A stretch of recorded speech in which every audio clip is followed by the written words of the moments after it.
All right. Here we are looking at the life of Holy Mother. And in our effort to understand and open and develop this idea in ourselves of God as Mother, uh, since the sages say that whenever God has come, of course, we always use He.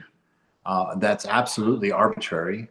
It's he, she, really. But God, when He comes as male, somewhere in the scene also is female, and so you just kind of have to look around and see. And so we're wanting to dig into that and study somehow the ways of developing a relationship with the divine beloved as female. And there's a lot of advantages to that in the sense that often we think of the divine feminine as mother. And there are, of course, undeniable qualities of motherhood that are extremely important and attractive to developing that relationship with God in a way that is nurturing and supportive and patient and direct, strong, kind, and action oriented, really presence oriented in that. And so we're on the chapter called The Divinity of Holy Mother. And we just, let's see, what page are we on? What page is this? Page 608 at the second paragraph down below. And we're looking at the reminiscences of some of the people around Holy Mother that had visions of her as the various goddesses within the Hindu tradition. We've seen her as Jagadatri, is that right? And as Kali and as Lakshmi. And tonight, Agoramani, one of her childhood friends, is about here in a moment to share one of her recollections of having a vision of her divine splendor. So the writer says, Agoramani, a childhood friend of Holy Mother, recalled, once during the Jagadatri Puja in Jaramati, Ram Hriday Goshal of Haldapukur village was present. He saw Holy Mother meditating in front of the goddess Jagadatri in the shrine. For a long time, he looked at the face of the image and then at the face of Holy Mother. Back and forth went his gaze, and he could not find any difference between them. I'm in a class, right? Yes. Why, can you not hear me, Rena? Why would you ask that question? That wasn't Reena, Maharaj. Geeta. Oh, Geeta. oh, Gita. Yes, sorry, Are you- Swamiji. I put my audio off. Okay. That's all right. No worries. I just heard a disembodied voice say, I'm in the class, right? All right, so we have a Goramani here at the and Ram Hriday Goshal at the Jagadatri Puja, and he's he's doing what you would do if you saw Holy Mother with Jagadatri's face. He's going back and forth, confusion, like what am I seeing? What am I looking at? For a long time, he looked at the face of the image and then back at the face of the Holy Mother. Back and forth went his gaze, and he could not find any difference between them. Stupefied and frightened, Ram Hriday left. Holy Mother was seen in her Jagadatri form by several of her disciples and devotees. But what about her other divine forms? While in Rameshwaram, as soon as she saw the image of Lord Rameshwar, she exclaimed, I see it is just the same as when I first placed it here. She remembered that she was Sita in one of her previous incarnations. The porter of the Vishnupur railway station recognized Holy Mother as Sita and received initiation from her. After Ramakrishna's passing away, Holy Mother went to Vrindavan for a pilgrimage. There she experienced the mood of Radha and restlessly searched for Krishna in the groves of Vrindavan. Later, she told a devotee that she had been Radha in a previous incarnation. So it's interesting because we have that one very mysterious quote of Sri Ramakrishna when he was telling one of his direct disciples that he who is Rama and he who was Krishna is now Ramakrishna before you. And now we have Holy Mother appearing as both of the consorts for those two incarnations, Ram and Sita and Krishna and Radha, and falling into the narrative of those relationships, that deep bond, that deep love. Durga Puri narrated the following incident. Once, a Vaishnava priest of the Shitala temple in Garpur, East Calcutta, asked Gaurima to accompany him to Vrindavan, the place of Radha and Krishna. She told the priest, "Well, one day I shall show you the living Radharani." The priest did not understand Gaurima's hint. Then she went to Udbodhan and told Holy Mother what she had said to the priest. As soon as Holy Mother heard the word living Radharani, she protested, saying, "Shame on you! Why did you say that, Gaurdasi? Radha was Chinmayi, consciousness personified." "You are also the same," remarked Gaurima. After a few days, Gaurima accompanied the priest to Udbodhan, who first saw the mother as an ordinary woman. However, he bowed down to the mother and then raised his head to see her face. Overwhelmed, he kept on looking at the mother's face. He then folded his hands and repeated 3 times, "Vandaradaham, Ananda Rupinyam." I salute Radha, the embodiment of bliss. There's a couple of, as a Westerner, reading in, looking in, getting a peek in here under the, behind the veil of Hinduism. It's important to make a note, I think, that Hinduism has long been looked on by the West as being this multi-god, religion, a god of many, religion of many deities, and we see in the way that it's described and the way that it's experienced that it's not so. We have Ramakrishna, who is seen as many different appearances of the divine. We hear people talk of Krishna becoming all the gods. We have talk of Ramakrishna having all the gods represented in himself, entering into him as one, and that really it's aspects of the divine which are represented through these many representations, through a very logical and obvious problem that needed to be solved. God is too big to be represented wholly within one personality or one presence. We see even in the current incarnations with Ramakrishna, Sarada, Devi, and Vivekananda, that they often said that each of them were the same. That it didn't matter, that you could look at Mother and see Ramakrishna, you could look at Ramakrishna and see Mother. And when Vivekananda was challenged about his ideas of work and worship and the roles of the monks in the order, he asked, when he was challenged, he said, "Am I different than Ramakrishna? Do you think that I'm different than Ramakrishna?" And that's always the difference between being an academic and being a practitioner of a particular religion. Religion is so nuanced, and the depths of the truths and the heights of the conscious experiences require a lot of practice and a lot of inner purity to be able to understand the real nature of those teachings.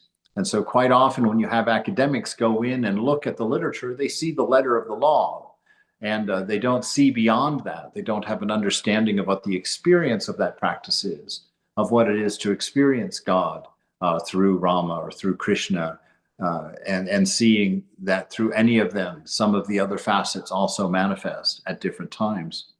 And I find that I find that fascinating, actually, and I find it very freeing, because you can take that. My mind is always likes to take those ideas and take them to the nth degree to see what are the implications of that. And of course, the biggest implication is that God has become all of this. And so, yes, we see the incarnations as the most powerful representations of this, but it comes right on down, to the experience of God in each other and the experience of God in everything that we can experience. We had a retreat this weekend up in Estes Park, and one of the things that we played around with doing was going out and finding an object, whether it was a flower or a tree or a stone or a squirrel, if you could get it to sit still, and to recognize it as a sentient being, and then address it in yourself and ask it for a teaching, and then to sit in its presence quietly and to write down what it is that you learn from that experience. And one of the folks at the retreat shared with me last night her experience with that. and I found it so beautiful. I'm going to slip it in here, even though it doesn't fit perfectly. But she found this tiny little purple flower, just a tiny little flower around the lake when she was walking, and she did that. She spoke to the flower, asked it for a teaching, and sat there quietly, and was actually given a poem that she copied down from the flower. And this tiny, tiny, tiny, tiny little flower gave her this beautiful poem about how her, the student, was not insignificant, and wrote a poem about her importance and her part in the play, in the world, and to not see herself or not to lose perspective on her value in the divine play. And what I found so fascinating about that is the teaching about not being insignificant being given by something that was nothing else but insignificant. That tiny, unseen, delicate flower that probably didn't live more than 2 or 3 days. And I thought that is, in fact, the way the divine is, taking these paradoxes and taking that tension that exists within a paradox and just allowing the juice to come from it. A teaching becomes so powerful like that. And so this idea of God and all of these things and opening up our hearts to listen to this experience of being as God. And that brings us right back to that beautiful teaching that God and the moment are one, the I am, the isness, our existence, that Satchit Ananda. And so you see how all of these teachings can acrobat right into each other and become a multifaceted whole that, if seen properly, looks like a mass of differences, colliding. But in fact, there's a beautiful harmony in it all, a beautiful oneness that as we grow in spiritual life, we get this delightful party of insight as we follow these strands of truth to their real implications, which always leads to that one without a second, the unity of love, the chord of the deepest of loves, the love of no conditions that binds us together in all of our experiences, not just the oneness, which is beyond experience, the one without a second, but also even as we feel and see ourselves as different and separated, it is that same chord that draws us together in an experience of oneness, in an experience of closeness. And to bring that into our daily life, to meditate so that the knowledge which is planted here can throw a root down to here, the shrine of the heart, and actually become living, become dynamic, become something that you experience and something that transcends you from your ignorance, transcends you from the trap of thinking that you're alone, that you're separate, that you're small, and that you need something outside of yourself. And so you can take these teachings like this, and this is why we meditate. This is because these things are simple when they're stated up front like this in a sentence. And it's up to you as the devotee, it's up to you as the reflection to sit and in silence and to allow that root to form and to allow the moment to teach you, to open you, not through just thinking about it. I mean, we start with that because that's how we think we learn, when in fact we learn from the inside out. Things manifest from the inside out when they're prompted by things from the outside in. But the knowledge, the wisdom itself lies within us. And the only way to touch that is through that silence, through that inner solitude, where you touch your divine nature, that image of God, and find the love that sets you free from having to chase external things that always expire for your satisfaction. So he goes on, it says, "It is well known that the mother encountered a robber at Telopelo and that she addressed him as father. One day Ashu asked the mother, 'What did the robber see in you?' 'He told me that he saw Kali in me,' Holy Mother replied. Ashu responded, 'Then you revealed yourself to him as Kali?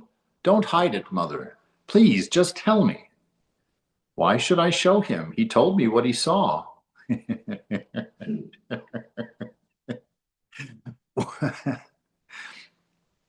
Right? So he told me what he saw. "Well, Mother, you showed him that you were Kali.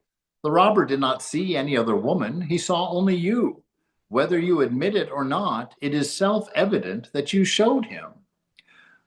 Well, you may say whatever you like, Holy Mother said and smiled. See, this is also a very subtle teaching here, and it's one that I take this one and run it all the way to the goal line. This playfulness, this mischief of God, this divine laughter that I really believe that a divine laughter of absurdity kind of underlines this whole creation. And every now and then when you push on something a little harder than usual, you just poke through, and for a moment you see the absurdity of it. You see the absurdity of the conditions of life. You see the absurdity of the nothing that we know, and of the ego's insistence that it does know. And just all these characteristics, the fact that the ultimate truth is thou art that, you are this divine reality. And yet, Mother can also appear as just like an old woman or a small schoolgirl. It's this infinite power that plays in it. That these people who live extraordinary but very simple lives. It's something that I always like to think about and remember that Ramakrishna was just an old man who was a temple priest in a small town way outside of Calcutta at that time, Dakshineshwar. No internet, no TV broadcasting, no radio show, no pamphlets, no seminars, no retreats, no nothing of the sort. And yet still his name circles the globe. And 150 years later, here I am, a person who should really know nothing of these things, who should never have heard even of the town of Dakshineshwar, let alone a small temple priest there who many thought was insane, that I should know him, and not only know him, but fall in love with that story and with that life and with that character, and then to find it within myself. This is the magic of spiritual life. This is the discovery. This is the mystery. This is the part that is fun. It's the part that's exciting. It's the part that is delightful, and a pure and wonderful manifestation of just exactly that: the delight of God, the delight of spirit, the wonder that learning brings us as we open up to the fact that we know nothing, and that ultimately we can know nothing, that we literally throw out the world of relative thinking, abandon all of our senses through which we normally learn, and go deep within to a silence in order to understand. It's hidden, and it's hidden right within you. And we go looking the world over. I ended up in India in my quest, and how funny that is. How interesting it is that we travel the world only to find it within ourselves. That we search everywhere, get desperate, and stop believing that it exists, and then one day, for whatever reason, in the absurdity of the moment, aha, we know. And in the words of a great soul, Om Ram, bingo, finished. We understand, we know the truth. All right, well, you may say whatever you like, Mother said and smiled. Mother, I don't want to see you. I don't want to see your Kali form, said Ashu. I'm happy to see you in this form. You are my mother and I am your son. Very well, my son. I am relieved. I will not have to stand and stick out my tongue. That reference to the Kali image, sticking out its tongue. After Ramakrishna's passing away, Holy Mother stayed in Kamarpur for a year. In chapter 11 of this book, we related how she was pursued by Harish, who had become crazy, and how she escaped by punishing him and assuming a divine form.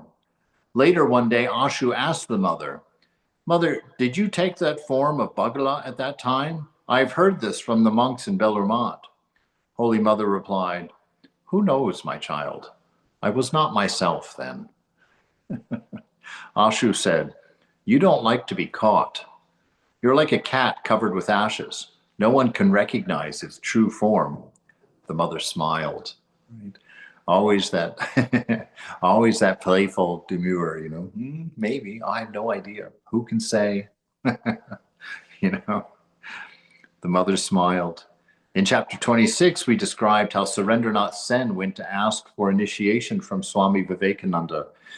But Swamiji refused and told Surendra that the person who would initiate him was greater than himself.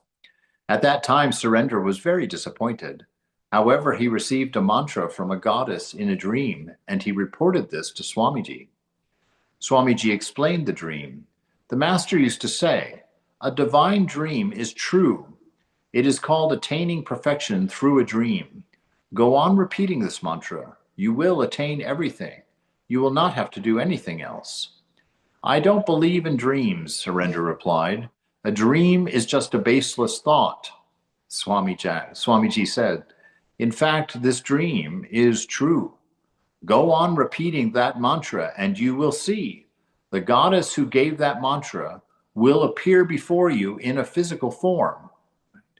She is an incarnation of Bagala and is now in the form of Saraswati."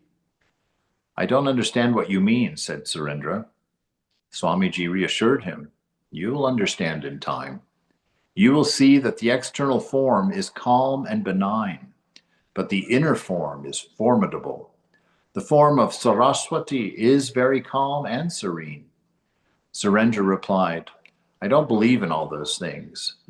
Whether you believe it or not, go on repeating the mantra. It will do you good," Swamiji advised. Surendra never repeated the mantra that he received in his dream. Yes. This is the problem of the devotee. This is the problem of the student, right? I was always amazed in that book, I Am That, which we study on Thursdays, that Sri Nisargadatta says to his student who's asking the question, the student asks, "What's the difference between you and me? You know, you've realized God and I'm sitting here in delusion, not being able to figure anything out. What's the difference between us?" And Sri Nisargadatta says, "The difference between us is one. When my teacher told me that I was that, I believed him and it was finished. You believe you still have something to do. You see, you write your own narrative, and this is what Surendra is doing. You write your narrative by what you declare. If you say you don't believe it, well, then you've got a story to happen. You've got a thing to go through in order for that to change. If you say that it's too difficult, well, now it's difficult for you, and you have to experience it as difficult. This is why in our mind, Swamiji says we should always go on repeating our nature. I'm ever free. I'm ever pure. I'm blissful. You know, I will never die. I've never been born. I need nothing. I have no desire, right? Reiterating our truth and then manifesting it rather than creating these numerous narratives that bind us into stories that have to be lived because we insist on it for ourselves. There is no one out there binding us or holding us down. There's no one out there with a little karma card putting in the check marks and keeping the boxes tallied. It's you. It's you that is holding yourself to that rope that's holding you down. So Surendra never repeated the mantra that he received from that dream. But later, when he was initiated by Holy Mother, he was amazed to discover that the dream mantra and Mother's mantra were the same. He then realized the truth of Swamiji's words. Prabodh Chandra Chattopadhyaya, as a headmaster of Badanganj school and a disciple of the Mother, well, he relates this incident.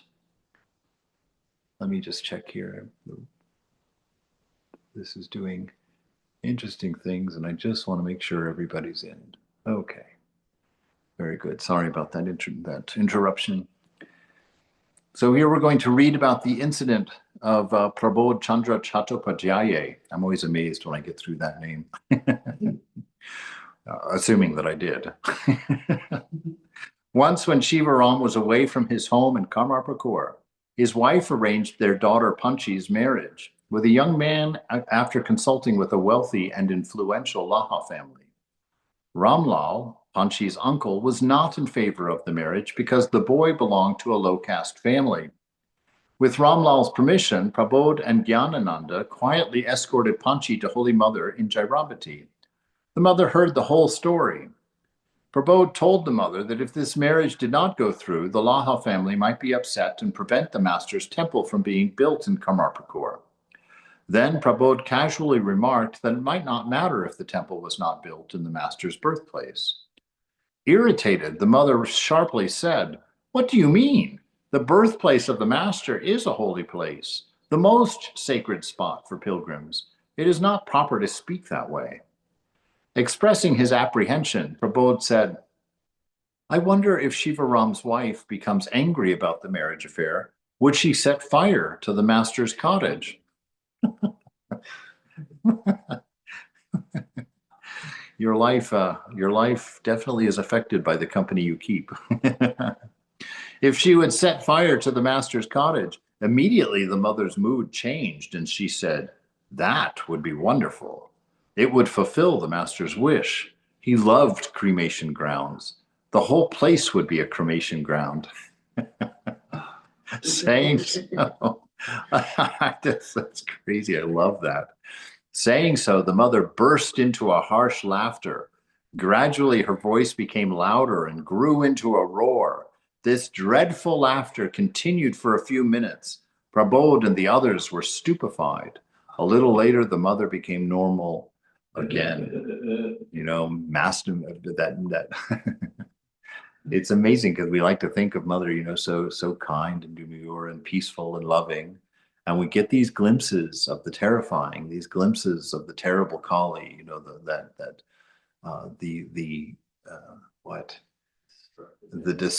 that destructive energy that is part and parcel of this world, that we see through the volcano, through the ocean, through all these things. That it's the Divine Mother. Yes, she does give birth to it, and she does rise it up, and she does give it nurturing, but then she also destroys it, puts it back down into the dust. You see it with these mountains that we just spent the weekend in, rising up into this majesty. And then for the rest of their existence, they're pounded down by the elements as the boulders roll from the heights. It gets crushed down until once again they're part of level ground. We're up in the Rocky Mountains, how at one time the Rocky Mountains was the bottom of an inland sea. And when I was in fourth grade, we went to Queen Palmer Park over there in the Rocky Mountains, and we went fossil hunting, and we found all of these sea creatures in fossils that demonstrate. And if you go to the Museum of Natural History, they have a wonderful mural of the history of Denver. And for quite a few million years ago, it was underwater. The whole area here was an inland sea in North America. And now, who would have thought Denver is a mile high, and the Rocky Mountains towered 14,000 feet behind it.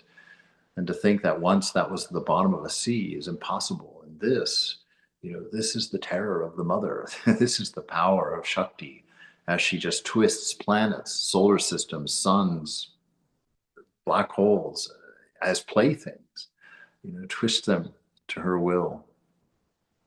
During World War I, the mother was in Jairambati. One day she asked someone to read the news of the war to her. She listened for 10 minutes and learned about the massive destruction in Europe. Suddenly her mood changed. She began to laugh in a soft voice, and then it started to grow more and more loudly.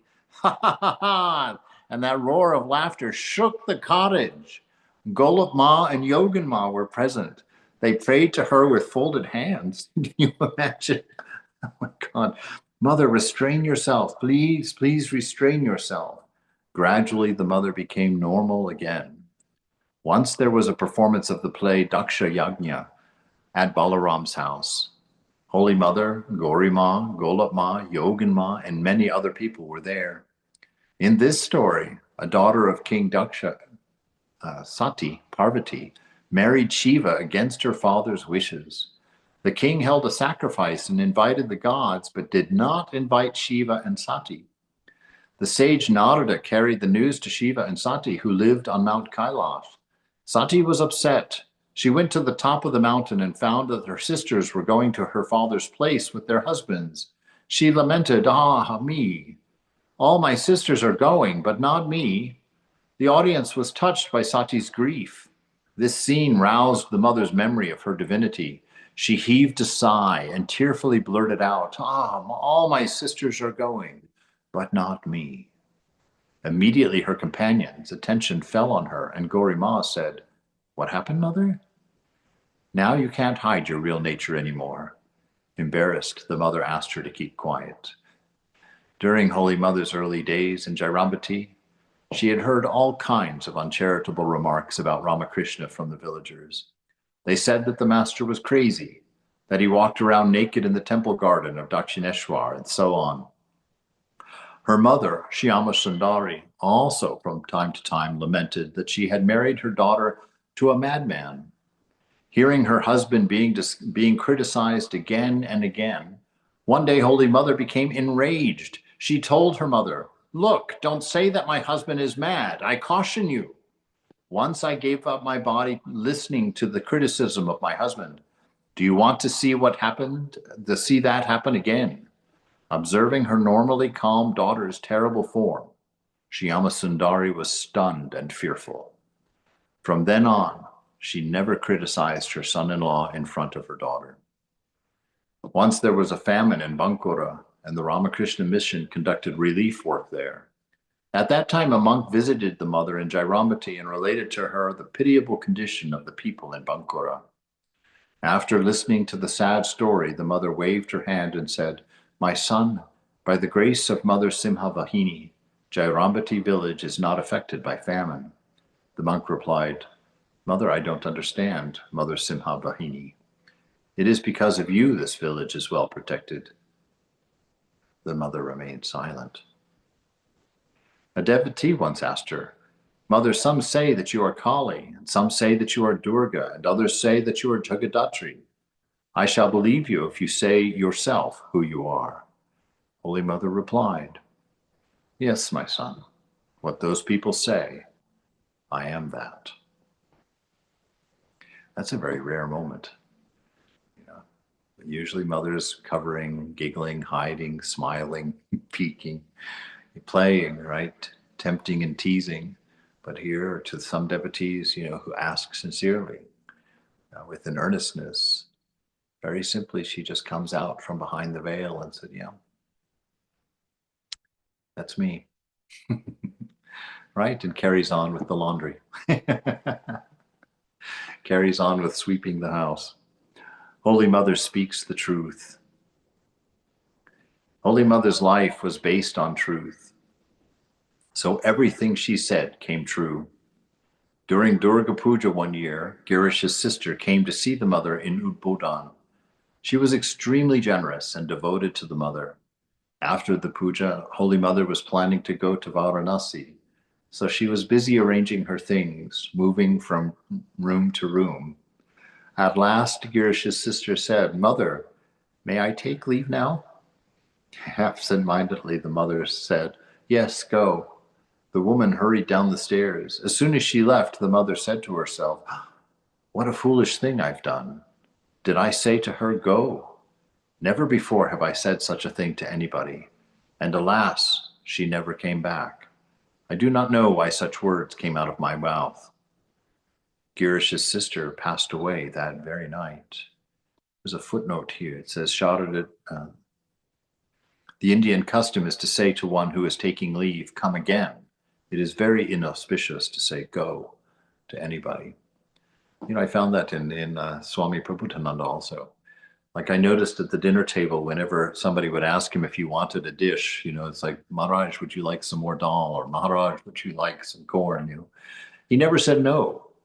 He would always say, "Oh, later." "Oh, later." And so one day I asked him, I said, "Maharaj, why do you say later when you don't ever take it later?" I said, "Why don't you just say no?" And he looked at me and he smiled, kind of in a funny way. He said, "Well, if I say no, Mother might never offer it to me again. If I say later, she'll offer it to me later." That's why it's funny to see that idea is here even in the Divine Mother. And that actually it manifests in the Divine Mother, that she said go, and that woman actually went. Went in that somewhat permanent way. Surendranath Roy of Barasal was a doctor who had contracted tuberculosis while treating his patients. He was bedridden and throwing up blood. Oof. At last, he lost hope for his life and wrote a letter to Holy Mother, who was his guru. Mother, I have this terrible disease, and I shall not live long. I have a desire to see you once more before I die. I'm very sick. I'm too weak to visit you. But if you wish, please come to Barasal and see me. Please come. Holy Mother sent him one of her photos in a bound volume of Udbodhan magazine. She wrote to him, my son, don't worry. Your disease will be cured. It is not possible for me to go to such a distance, but see my photo, which I am sending you, and read this volume of Udbodhan. Surendra felt the mother's presence in that photo and kept it near his head. Gradually, he was cured of that disease. One year, there was a terrible drought in the Jairambati area, and the crops were withering away.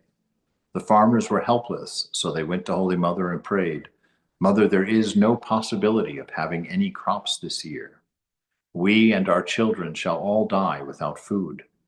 Observing their agony, the mother's heart was melted.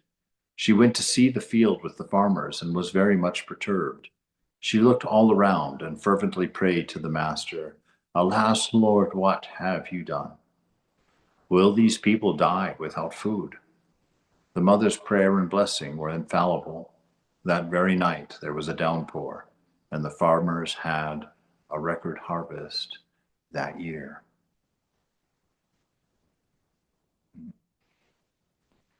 Holy Mother's divinity is hidden.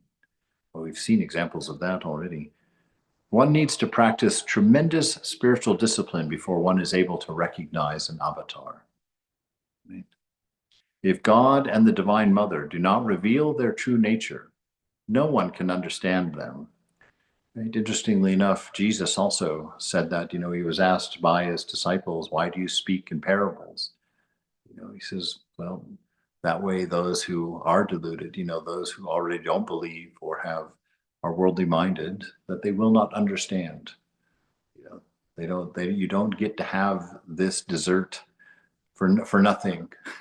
You can't hang on to the world and to truth at the same time.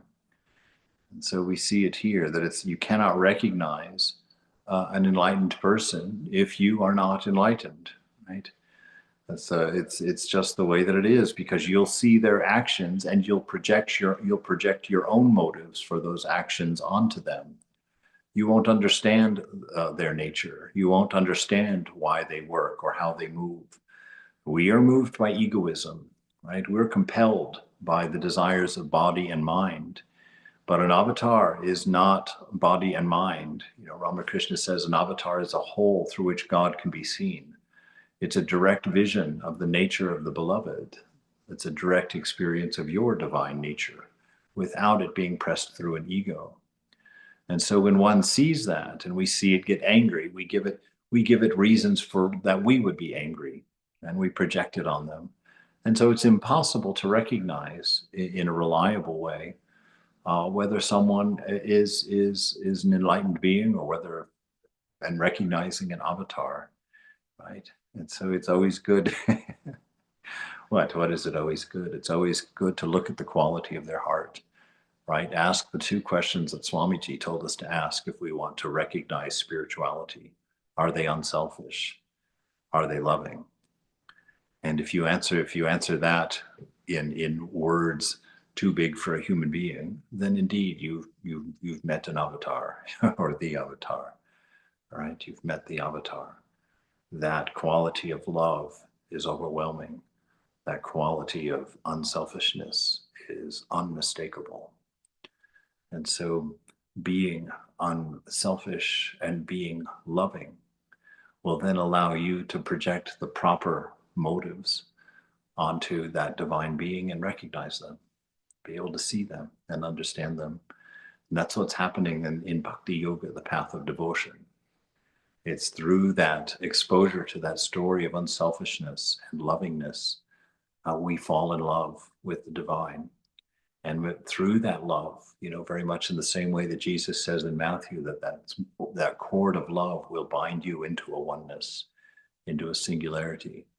And so this is indicated here. Really, you can jump right into the whole theme of Bhakti Yoga, the path of devotion. One needs to practice tremendous spiritual discipline before one is able to recognize an avatar. If God and the Divine Mother do not reveal their true nature, no one can understand them. One realizes God by his grace only. The Katha Upanishad says, the Atman is attained by him alone whom it chooses. Krishna also said in the Gita, veiled by my Maya, born of the gunas, I am not revealed to all. It is true, a prophet is not honored in his own country. Hardly any villagers in Jairambati understood the divinity of Holy Mother. People from far-off places came there and worshipped the Mother as the Devi, whereas the villagers looked on her as their ordinary aunt and sister. One day a village woman said to the Mother, people from distant places come to see you, but why can't we recognize your true nature? The Mother replied, it does not matter whether you understand me. I am your friend. That is enough.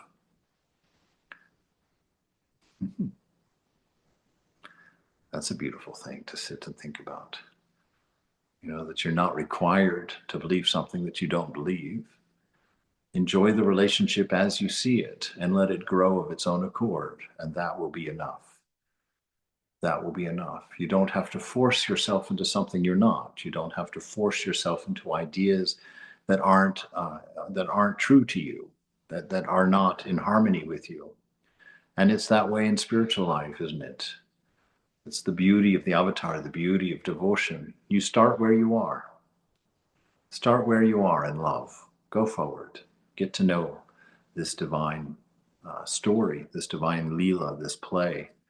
And as you grow in that, and as you sit in silence with the image in your mind and the thoughts and the memories of the play and of the life of those beings, it's a seed. It's a seed that sprouts love. It's a seed that drops roots of devotion and understanding, right? And then gives birth to a flower of amazing peace, amazing humility, amazing surrender. This is the nature of this play, right?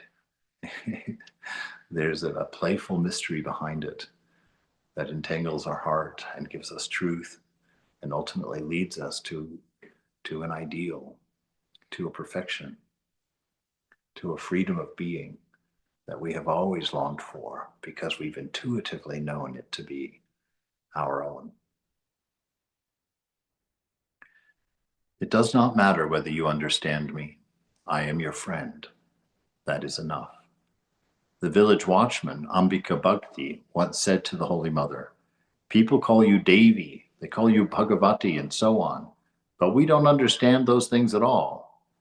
The Mother replied, it is not necessary for you to understand those things. You're my brother Ambika, and I am your sister Sarada.